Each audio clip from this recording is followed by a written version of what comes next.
Assalamualaikum sahabat Muslim Kid. Hari ini kita akan membahas sedikit yang berbeda dari biasanya.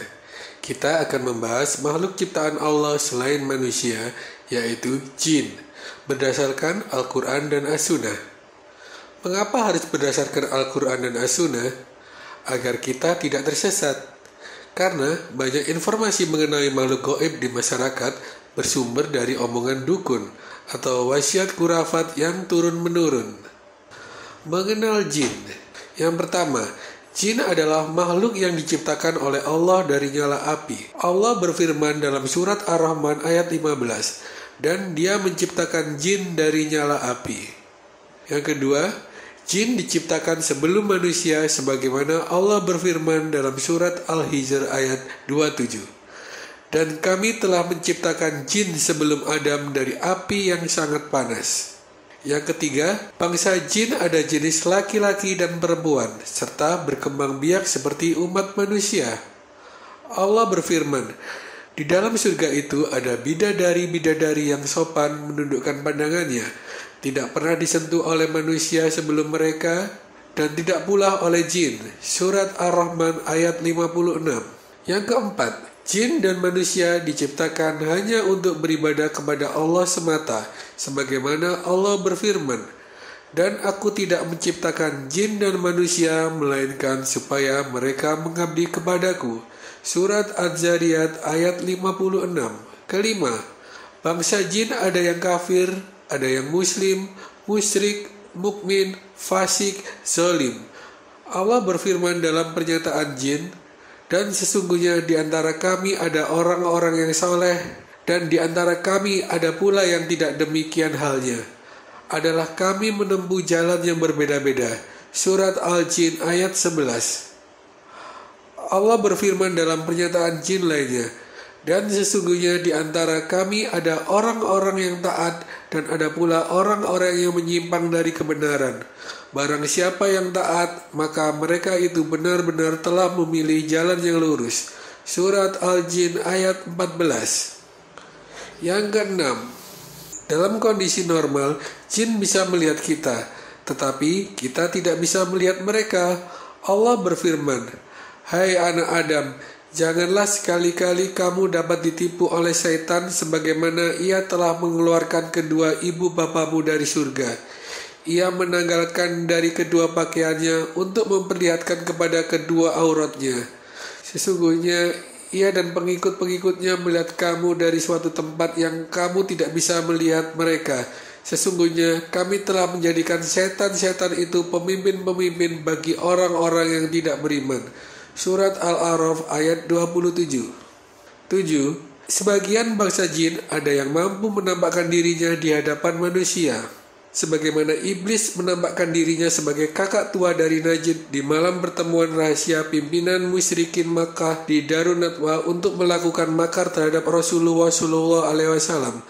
Allah menyebutkan dalam Al-Quran dalam surat Al-Anfal ayat 48. Dan ingatlah ketika setan menjadikan terasa indah bagi mereka perbuatan dosa mereka dan mengatakan, tidak ada orang yang dapat mengalahkan kamu pada hari ini, dan sungguh aku adalah penolongmu. Maka ketika kedua pasukan itu telah saling berhadapan, setan balik ke belakang seraya berkata, sesungguhnya aku berlepas diri dari kamu. Aku dapat melihat apa yang kamu tidak dapat melihat. Sesungguhnya aku takut kepada Allah. Allah sangat keras siksanya.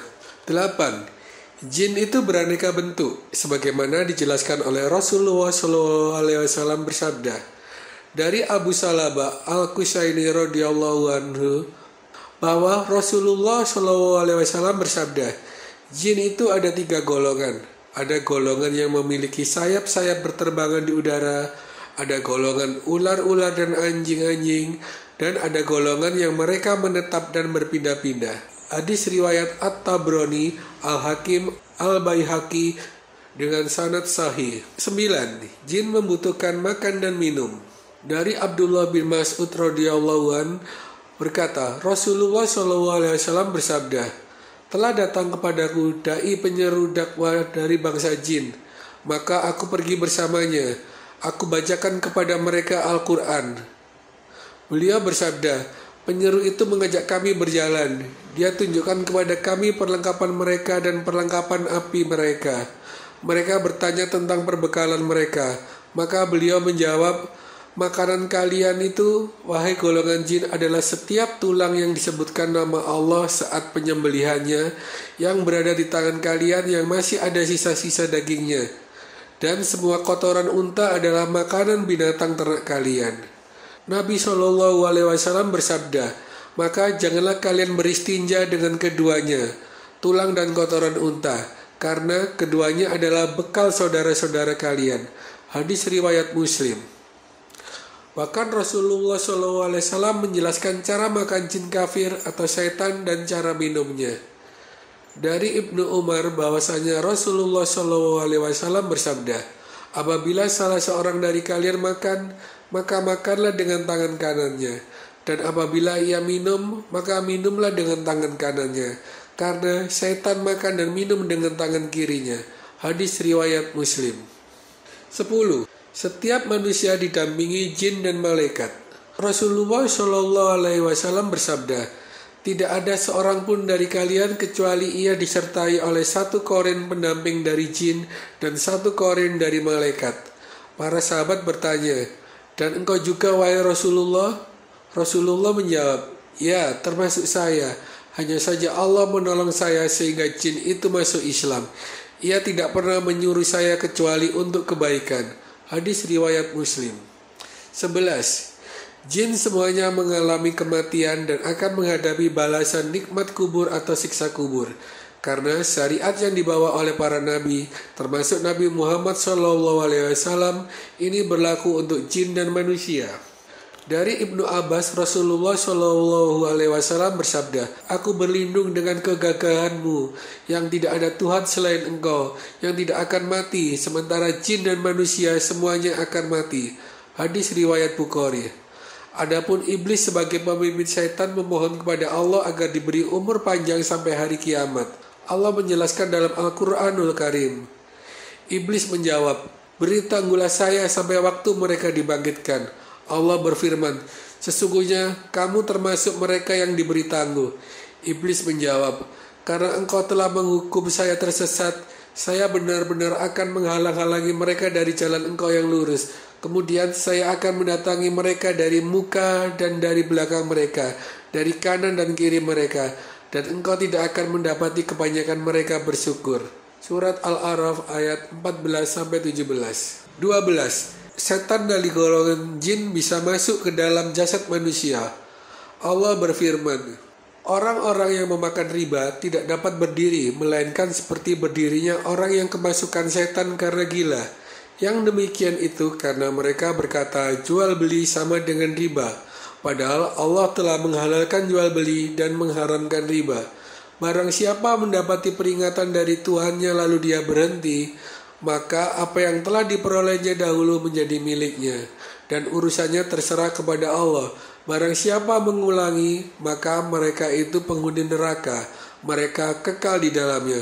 Surat Al-Baqarah ayat 275. Dari Anas bin Malik radhiyallahu an, Rasulullah SAW bersabda, sesungguhnya setan mengalir dalam jasad manusia melalui aliran darah. Hadis riwayat Bukhari Muslim. 13. Jin jahat sama dengan manusia jahat disebut syaitan. Dan demikianlah untuk setiap nabi kami menjadikan musuh yang terdiri dari setan-setan, manusia dan jin. Sebagian mereka membisikkan kepada yang lain perkataan yang indah sebagai tipuan. Dan kalau Tuhanmu menghendaki, niscaya mereka tidak akan melakukannya. Maka biarkanlah mereka bersama apa kebohongan yang mereka ada-adakan. Surat An-An'am ayat 112. Dari kejahatan bisikan setan yang biasanya bersembunyi, yang membisikkan kejahatan ke dalam dada manusia dari golongan jin dan manusia. Surat An-Nas ayat 4-6. Demikian penjelasan singkat tentang jin sesuai Al-Quran dan Sunnah. Ditulis oleh Ustadz Fadlan Adham Hashim LC. Wassalamualaikum warahmatullahi wabarakatuh.